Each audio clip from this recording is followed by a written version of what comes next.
નમસ્કાર, શો ટાઈમમાં આપનું સ્વાગત છે। ભાવનગર શહેરમાં દારૂ, ગાંજો, ડ્રગ્સ સહિતના નશીલા પદાર્થોનું વેચાણ થઈ રહ્યું હોય શહેર કોંગ્રેસ દ્વારા કલેક્ટરને આવેદનપત્ર આપી રજૂઆત કરવામાં આવી છે। આપણે વિનંતી કરવા આવ્યા છીએ કે આપ કડકમાં કડક હાથે આપ સાહેબ કામ લો। આ બધી ગવર્મેન્ટ ઓફિસીસ સાહેબ છે, અમે એના ફોટોગ્રાફ લઈ આવ્યા છીએ।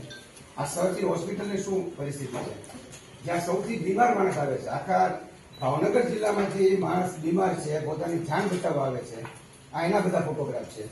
ચારે બાજુ વ્યસનોની ગંદકી, આ દારૂની કોથળીઓ સર્જી હોસ્પિટલોમાં પડી છે। ભાવનગર શહેર અને જિલ્લા કોંગ્રેસ દ્વારા વ્યસન મુક્તિ અભિયાન શરૂ કરી કલેક્ટરને આવેદનપત્ર આપવામાં આવ્યું હતું। આજે 1 મહિના બાદ ફરી કોંગ્રેસના આગેવાનો અને કાર્યકરો કલેક્ટર કચેરીએ પહોંચ્યા હતા અને આવેદનપત્ર આપી રજૂઆત કરી હતી।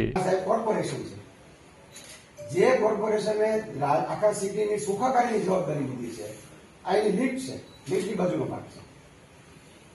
જે કોર્પોરેશન પોતે ચોખ્ખું નથી, આખા ગામની સુખાકારી કેવી રીતે લાવી શકશે? કોંગ્રેસના આગેવાનો દ્વારા શહેરમાં જે સ્થળોએ નશીલા પદાર્થો વેચાય છે તેની યાદી પણ આપવામાં આવી છે।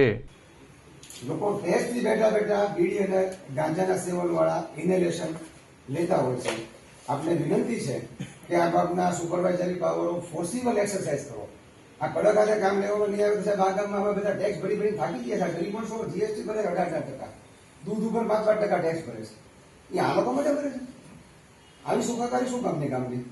આપને ખાસ વિનંતી છે સાહેબ કે આપ કે તો આપના રેકર્ડ માટે મૂકતા છીએ અથવા સાથે લેતા છીએ। આપની રીતે આવેદનપત્ર આપવાના કાર્યક્રમમાં શહેર કોંગ્રેસ પ્રમુખ સહિતના આગેવાનો અને કાર્યકરો હાજર રહ્યા હતા।